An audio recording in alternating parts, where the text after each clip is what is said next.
Hello friends. आज के video हम लोग देखने वाले हैं 15 इम्पॉर्टेंट रीजनिंग के क्वेश्चन जो कि आपके आने वाले एसएससी रेलवे एग्जाम्स के लिए बहुत ही इंपॉर्टेंट होने वाले हैं। अगर आप किसी भी गवर्नमेंट एग्जाम की तैयारी करना चाहते हैं तो यूट्यूब चैनल को जरूर सब्सक्राइब कर लें। यहाँ पे देखते हैं हम लोग क्वेश्चन, जो भी क्वेश्चन हम लोग देखेंगे यहाँ पे सभी को शॉर्ट ट्रिक के साथ सॉल्व करने की कोशिश करेंगे। और आप लोगों से रिक्वेस्ट है कि आप इनमें से अगर किसी भी एग्ज़ाम की तैयारी कर रहे हैं, SSC, bank, railway, ALP, DFCCIL, MTS, CHSL, CPU, SSC, GD और ये सारे एग्जाम, पुलिस, दरोगा, नेवी, अग्निवीर, जीडी, सभी एग्जाम से संबंधित ये क्वेश्चन हैं। और इसमें जो क्वेश्चंस आप लोगों से डिस्कस किए जाएंगे ये किसी न किसी एग्जाम में पूछे जा चुके हैं और रिपीटेडली पूछे जाते हैं, मतलब बार बार ये क्वेश्चंस रिपीट होते हैं एग्जाम्स में।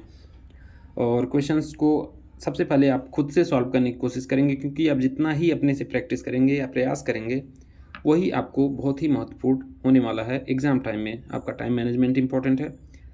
तो शुरू करते हैं आज का वीडियो। और चैनल पे नए हैं, चैनल को जरूर सब्सक्राइब करें। पहला क्वेश्चन पूछा गया, धुआं का संबंध प्रदूषण से जिस प्रकार है उसी प्रकार युद्ध से किसका संबंध है? विजय का, शांति का, संधि का और विनाश का। ठीक है, तो सभी आपको लग रहे होंगे सही सही। ठीक है, तो अगर हम देखेंगे धुआं का जो प्रभाव होता है उससे क्या होता है? प्रदूषण होता है। ठीक है, धुआं से प्रदूषण होता है। ठीक है, इसी प्रकार अगर युद्ध हो रहा है तो युद्ध से क्या होगा? विनाश होगा।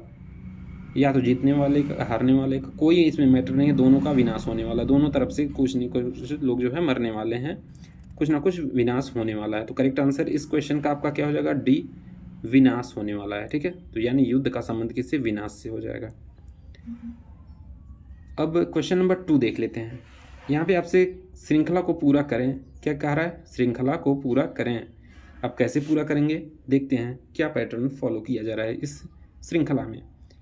तो 5 आपको दिया गया, 5 दिया गया, 10 दिया गया, 20 दे दिया गया, उसके बाद 35, फिर क्वेश्चन मार्क है। तो यहाँ पे देखें, अगर 5 में +5 किया गया, फिर यहाँ पे देखेंगे 10 में +10 किया गया।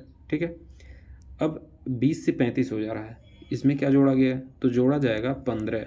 ठीक है, अब 35 के बाद क्या जोड़ेंगे और क्या क्वेश्चन मार्क के स्थान पे आएगा? तो 35 में अगर हम 20 जोड़ देंगे +20 जोड़ेंगे तो ये हो जाएगा 55। ठीक है, तो 35 20 आपका 55 हो जाता है। और इस हिसाब से 55 देखें किस ऑप्शन में है, तो ऑप्शन डी आपका करेक्ट आंसर हो जाएगा 55। ठीक है, अब क्वेश्चन नंबर 3 पे आ जाते हैं। इसमें देखें आपका, यदि ए को कुट भाषा में 2 लिखा जाता है, बी को 3 लिखा जाता है, इसी प्रकार आगे भी लिखा जाए तो फेस को उसी कुट भाषा में कैसे लिखा जाएगा? ठीक है, तो ए का सीक्वेंस क्या होता है? 1 होता है, इसको क्या लिखा जा रहा है? 2 लिखा जा रहा है, यानी कि +1 कर दिया गया। बी का होता है 2, इसको लिखा जा रहा है 3, यानी कि +1 कर दिया गया। इसी तरीके से एफ़ का अगर हम बात करेंगे, आपको एक ट्रिक बता देते हैं सीक्वेंस कैसे आप याद रख पाएंगे आसानी से। 26 अक्षर आपके पास होते हैं, लेकिन सभी का सीक्वेंस आपको याद करना बहुत ज़रूरी है। तो ये ट्रिक है इजोटी।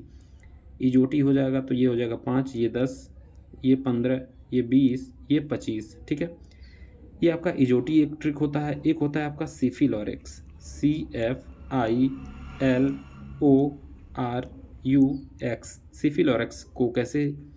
ये 3, एफ का 6, आई का 9, एल का 12, ओ का 15, आर का 18, यू का 21 और एक्स का 24। ठीक है, इसमें 3-3 का अंतर है, इसमें 5-5 का अंतर है। ये दोनों ट्रिक आप याद रखेंगे, एग्जाम में ज़्यादातर क्वेश्चंस आपके बहुत कम समय में बनने वाले हैं। अब एफ़ का देखेंगे तो एफ़ का 6 है। ठीक है, लेकिन इस कुट भाषा में अगर बात करेंगे तो इसमें कितना? +1 करना है, तो 6 में +1 करेंगे तो क्या हो जाएगा? 7। ए को आपको यहाँ पे दिया ही गया है, ए को क्या लिखा जा रहा है? 2 लिखा जा रहा है, तो ये ए की जगह पे 2 हो जाएगा। अब सी को क्या लिखेंगे? सी का 3 होता है तो ये लिखेंगे 4। और ई का होता है 5, तो इसमें 1 अगर जोड़ेंगे तो ये हो जाएगा 6। ठीक है, तो 7 2 4 6 याद रखेंगे। 7 2 4 6 किस ऑप्शन में है? तो पहला ऑप्शन जो आपको यहाँ पे दिख रहा है, पहला ऑप्शन, ये 7 2 4 6 हो जाएगा इसका सही जवाब। ठीक है, अब इस क्वेश्चन में आपको क्या करना है, दिए गए विकल्पों से लुप्त अंक ज्ञात करना है आपको। ठीक है, अब लुप्त अंक ज्ञात करना है तो कैसे आप ज्ञात करेंगे? इस क्वेश्चन को आप लोग कमेंट बॉक्स में कमेंट करेंगे इसका आंसर क्या आने वाला है। ठीक है, इस क्वेश्चन का आंसर आप लोग कमेंट बॉक्स में कमेंट करेंगे और कोशिश करेंगे कि कितना आपका आंसर आता है। ठीक है, दी गई प्रश्न आकृति में कौन सी एक आकृति जो है उत्तर आकृति को पूरा करेगी। ठीक है, ये आपको आकृति दी गई है। ठीक है, और ये जो है उत्तर आकृति है, इसमें चारों में से एक ऑप्शन आपको करेक्ट ऑप्शन सेलेक्ट करना है। अब यहाँ पे देखें अगर आप, तो ये आपका पूरा सर्कल एक बनने वाला है, इसको बांट देंगे 4 पार्ट में। ठीक है, तो ये मिडिल में इसका पार्ट आता है। ठीक है, ये इस डायरेक्शन में आता है। ठीक है, तो अगर इसका हम पैटर्न फॉलो करेंगे तो ये इस डायरेक्शन में आना चाहिए। ठीक है, तो इंक्लिनेशन इसका कितना 45 डिग्री होना चाहिए और ये किस तरफ, इस तरफ इसका कोण होना चाहिए। तो अगर सभी ऑप्शन आप देखेंगे तो ऑप्शन एक ही ऐसा ऑप्शन है जो कि इस आकृति में बैठ सकता है, रोटेशन अलाउड नहीं है। ठीक है, तो ए ऑप्शन इस क्वेश्चन का करेक्ट आंसर हो जाएगा। अब यहाँ पे देखेंगे 3 का संबंध 18 से है, इसी तरीके से 13 का संबंध किस अंक से होने वाला है आप लोगों को इसका प्रयास करना है। ठीक है, तो 3 से 18 किस तरीके से हम ला सकते हैं? 3 3 के 9 गुणे 2 कर देंगे तो ये आ जाएगा 18। ठीक है, और अगर हम 13 का स्क्वायर करेंगे तो 169 हो जाएगा। ठीक है, और 169 तो देखिए यहाँ पे कोई 169 है ही नहीं, और इसमें अगर 2 से गुणा करेंगे और बड़ी संख्या हो जाएगी, तो ये तो ट्रिक आपका फेल हो गया। अब देखेंगे 3 से 18 ला सकते हैं, 3 गुणे 6 कर देंगे तो ये आ जाएगा 18, 3 से 18। इसी तरीके से अगर हम 13 गुणे 6 कर देंगे तो ये आ जाएगा आपका 78। ठीक है, तो बी ऑप्शन आपका करेक्ट हो जाएगा 78। नेक्स्ट क्वेश्चन नंबर 15, यहाँ पे आपको प्रश्न आकृतियाँ दी गई हैं और उत्तर आकृतियाँ दी गई हैं, इसमें सेलेक्ट करना है कि कौन सा यहाँ पे आएगा। ठीक है, चतुर्भुज दिया गया उसको इस तरीके से लिखा गया, यहाँ पे समचतुर्भुज दिया गया है, समचतुर्भुज दिया गया है, और इसमें पूछा जा रहा है कि कौन सा ऑप्शन आपका करेक्ट होगा, इस आकृति के लिए कौन सा जो है ऑप्शन करेक्ट होने वाला है। तो अगर हम देखें यहाँ पे, इसको आपको इस तरीके से लिख दे रहा है। ठीक है, तो इंक्लाइंड साइड है तो एक साइड ऐसे होगा, एक साइड आपका ऐसे हो जाएगा, तो कौन सा ऑप्शन फॉलो कर रहा है? ए ऑप्शन करेक्ट हो जाएगा इस क्वेश्चन का आंसर। ये इंपॉर्टेंट क्वेश्चन है, इसमें बहुत से लोग गलती करके आते हैं। ठीक है, यहाँ पे देखेंगे यदि नारंगी को क्या कह रहा है? मक्खन कह रहा है नारंगी को, और मक्खन को क्या कह रहा है? साबुन कह रहा है।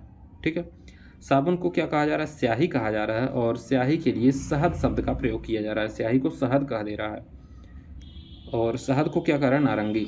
ठीक है, शहद को नारंगी कहा जा रहा है। तो वस्त्रों की धुलाई में हम क्या प्रयोग करते हैं? अगर हम नॉर्मली बात करें कि वस्त्रों की धुलाई में क्या प्रयोग करते हैं? साबुन। ठीक है, तो अगर आप साबुन जवाब दे देते हैं तो ये आपका 100% गलत होगा, और इसमें जो है आपको माइनस मार्क मिलने वाले हैं। ठीक है, यहाँ क्या कह रहा है? साबुन, वस्त्रों की धुलाई में हम साबुन प्रयोग करते हैं। ठीक है, लेकिन साबुन को क्या कहा जा रहा है? स्याही कहा जा रहा है। तो इसका करेक्ट आंसर क्या हो जाएगा? स्याही, यानी डी ऑप्शन करेक्ट हो जाएगा। नेक्स्ट क्वेश्चन, दिए गए समूह में भिन्न की पहचान करें। ठीक है, कौन सा इसमें से भिन्न है? ठीक है, तो इसमें कई बार एक डिविजिबिलिटी दे देता है, क्यूब का दे देता है, स्क्वायर का दे देता है, तो आप लोगों को सभी चेक करने होते हैं। तो यहाँ पे कोई भी क्यूब या स्क्वायर तो दिख नहीं रहा। अब एक सीक्वेंस देखेंगे 18 4 22। ठीक है, यहाँ पे देखेंगे 11 2 13 हो रहा है, 12 2 14 हो रहा है, और 17 2 19 हो रहा है, यानी सभी में +2 किया जा रहा है, +2 ठीक है, यहाँ पे +4 किया गया, 18 + 4 क्या हो जाएगा?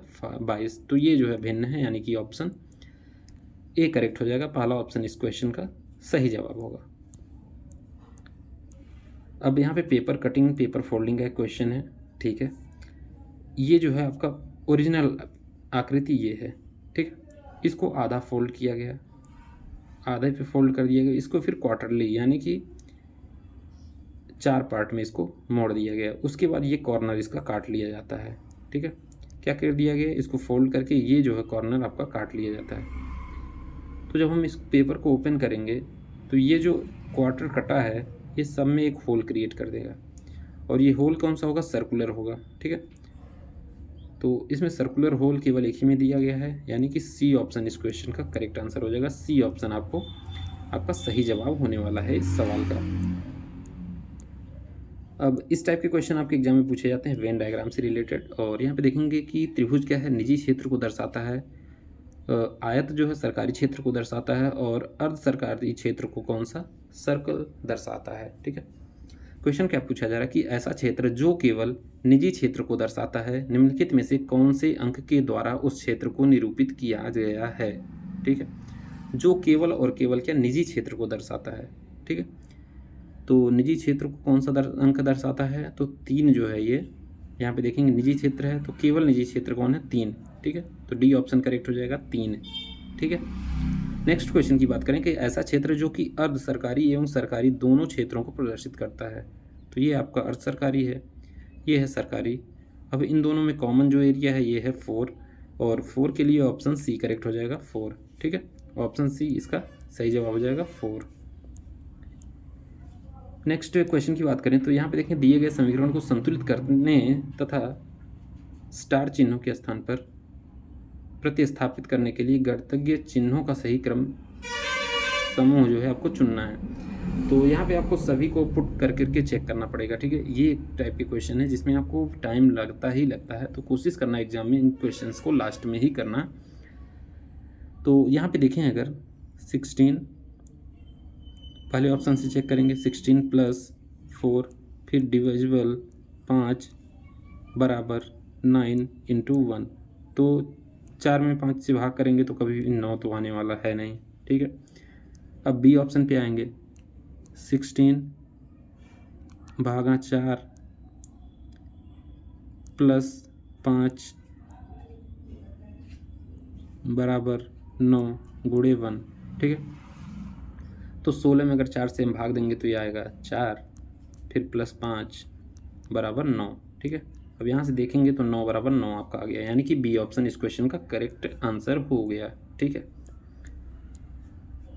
ये जो है डायरेक्शन से क्वेश्चन आपके एग्जाम में अक्सर पूछे ही जाते हैं, ठीक है। तो दक्षिण दिशा से चलने वाली एक कार 8 किलोमीटर दूर जाती है और दाईं ओर मुड़कर पुनः 9 किलोमीटर चलती है और फिर से दाईं ओर मुड़कर रुक जाती है, वह किस दिशा की ओर अभिमुख है, ठीक है।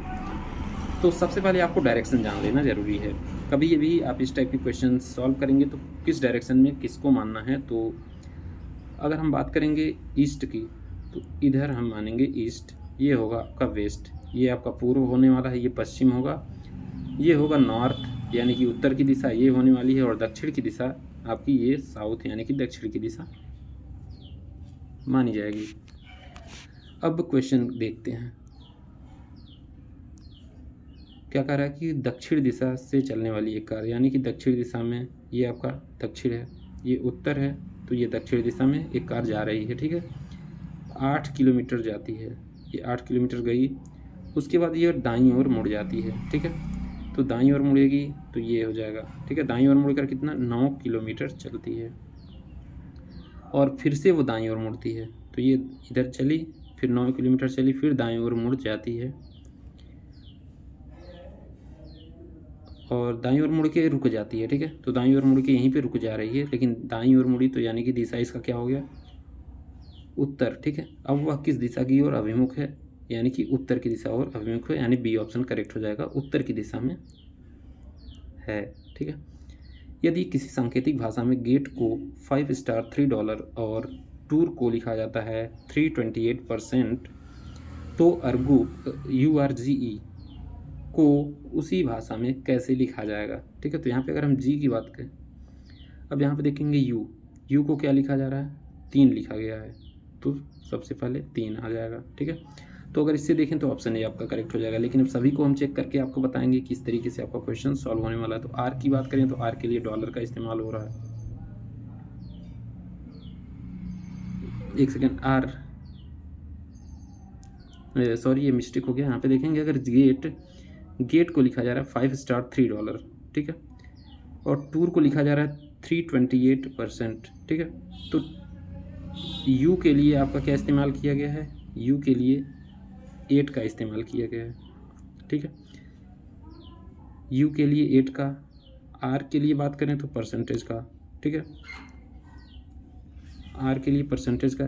जी के लिए बात करें तो 8% 5, ठीक है, 8% 5 आपका डी ऑप्शन पे है, करेक्ट आंसर ये हो जाएगा। और यहाँ पे देखें अगर ई के लिए डॉलर है तो डॉलर यहाँ पे हो गया, ठीक है, तो डी ऑप्शन इस क्वेश्चन का करेक्ट आंसर हो जाएगा। अब ये देखिए यहाँ पे लेटर संबंधित क्वेश्चन है। यहाँ पे देखें अगर ए से ई किस तरीके से आप ला सकते हैं, तो बी सी डी ई +4 करेंगे, ए में +4 करेंगे ई आ जाएगा, बी में +4 करेंगे तो एफ हो जाएगा, ई में +4 करेंगे तो आई हो जाएगा। इसी तरीके से एस में +4 करेंगे तो क्या हो जाएगा, इसके बाद टी यू वी डब्लू, और टी में 4 करेंगे तो ठीक है यू वी डब्लू एक्स, ठीक है, डब्लू एक्स आ गया, ठीक है। अब डब्लू में 4 करेंगे तो डब्लू के बाद एक्स वाई जेड ए, ठीक है, तो डब्लू एक्स ए आपका करेक्ट ऑप्शन होने वाला है। कौन सा ऑप्शन करेक्ट हो जाएगा, तो डी ऑप्शन करेक्ट हो जाएगा इस क्वेश्चन का आंसर, ठीक है। अब एक क्वेश्चन यहाँ पे देखिए, प्रश्न में दिए गए शब्द में अक्षरों का कितनी ही बार प्रयोग करके नीचे दिए गए वैकल्पिक शब्दों में से कौन सा शब्द नहीं बनाया जा सकता है, ठीक है, कौन सा शब्द नहीं बनाया जा सकता है। तो देखेंगे FALLACIOUS दिया गया है, तो FILLS देखेंगे तो F है, LL है, I है, S है, तो पहला वाला तो बन जाएगा FILE। B देखेंगे तो यहाँ पे E दिया गया है, ठीक है, E अल्फ़ाबेट जो है दिए गए अक्षर समूह में नहीं है, तो यानी कि B वाला जो शब्द है फाइल्स, ये हमारा जो है इस शब्द के अक्षर यानी कि लेटर्स का प्रयोग करके हम नहीं बना सकते, तो बी ऑप्शन इस क्वेश्चन का करेक्ट आंसर हो जाएगा, ठीक है। तो ये सारे क्वेश्चंस आज के वीडियो में आप लोगों के लिए थे। ऐसे इंपॉर्टेंट वीडियोज़ के लिए यूट्यूब चैनल को जरूर सब्सक्राइब करें। Thank you.